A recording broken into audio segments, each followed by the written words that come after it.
শ্রাবণ ধারায় এত চেনা কি খুঁজে পাও যা আমার মাঝে নেই এক বিন্দু পরিমাণও আমার সরলরেখার চিন্তাধারায় আড়াআড়ি করে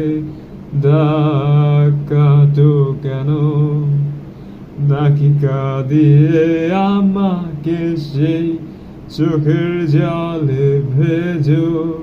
তৃষ্ণার তো হৃদয় শুধুই আমি মরীচিকার মতো তবে তাই যদি হয় করি না কো ভয় জানি আধার রাত ঘনিয়ে হবে সূর্যোদয় আমি ভেবে নিলাম তুমি সেই লাল গোলাপ যার নিরন্তর পাহারা দেয় এক কাটার বাগান।